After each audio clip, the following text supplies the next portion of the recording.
दोस्तों जय गुरुदेव। Video number 52, Shiv उपासना।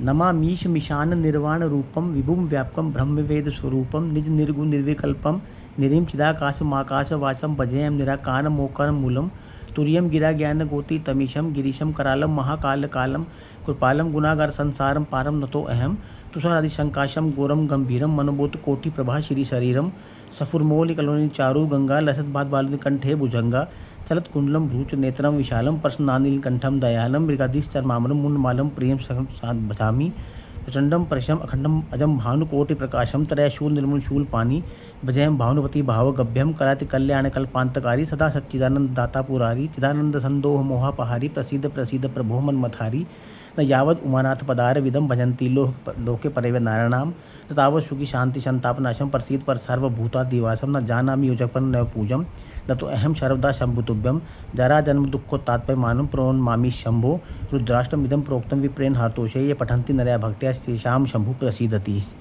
जय शिव शंकर भोलेनाथ की।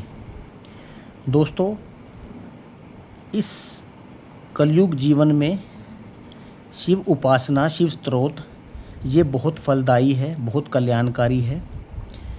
हमने अपनी शारीरिक पीड़ाओं से, सोराइसिस से ग्रस्त मरीजों के लिए जो सीरीज़ शुरू की थी, उसमें इस तरह की कुछ फलदायी वीडियोस भी हम डाल रहे हैं।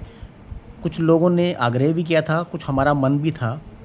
जिस चीज़ से हमें लाभ मिला है दोस्तों, शंकर भगवान की ये उपासना सदैव फलदायी है, सदैव कल्याणकारी है।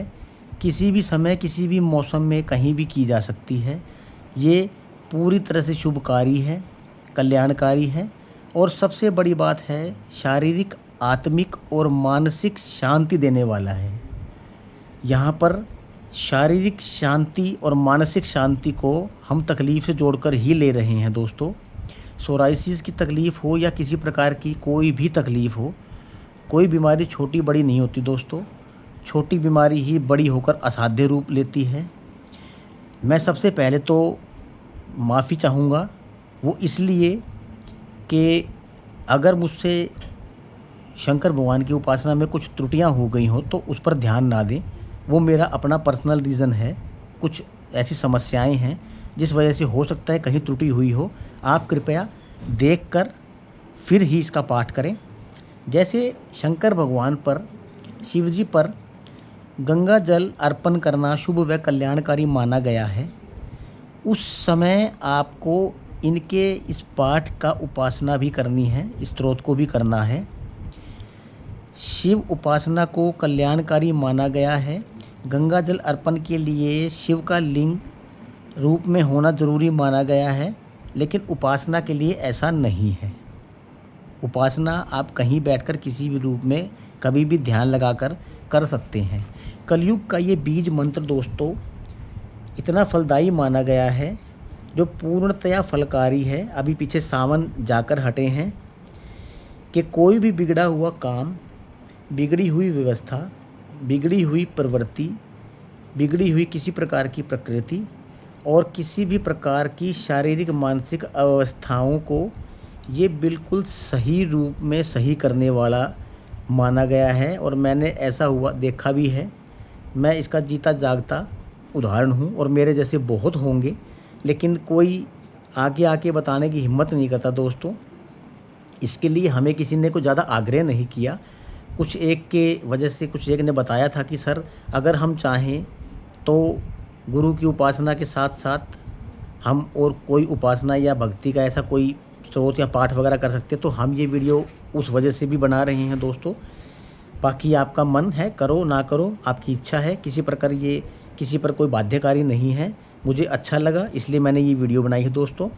इसको कहीं भी बैठकर, किसी भी रूप में, किसी भी वातावरण में, किसी भी जगह पर जो अशुद्ध ना हो, किसी भी समय किसी के द्वारा भी किया जा सकता है।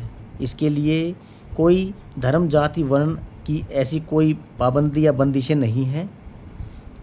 और सबसे बड़ी बात है दोस्तों, सबसे अच्छी इसकी एक बात है कि अगर कोई ना कर सकता हो, क्योंकि करना ये कई बार इतना आसान नहीं होता, ख़ास करके शुरुआती दिनों में तो आप इसको सुनकर भी इसका पूरा लाभ प्राप्त कर सकते हैं। वही बातों का हमें ध्यान रखना है जो हमने अपनी वीडियो नंबर 51 में हनुमान चालीसा में बताई थी कि हमें शुद्धताई का बहुत विशेष रूप से ध्यान रखना है। दोस्तों, कोई भी पूजा उपासना है, व्रत है, हमें हमेशा शुद्धताई से ही करना चाहिए ताकि वो ज़्यादा से ज़्यादा फल देकर और जल्दी से जल्दी कल्याणकारी बने। क्योंकि हनुमान जी को और शिव जी को, भगवान को, इनको प्रसन्न करना सबसे ज़्यादा आसान है और ये सबसे बड़े ऐसी बड़ी शक्तियाँ हैं। हालांकि सभी शक्तियों का रूप एक है, नाम अलग अलग हैं, लेकिन फिर भी स्पेशली इन्हीं की साधना को इतना विशेषकर फलदायी माना गया है कि शारीरिक कष्टों को लेकर शंकर भगवान जी की ये उपासना प्लस गंगा जल अर्पण बहुत ही कल्याणकारी है।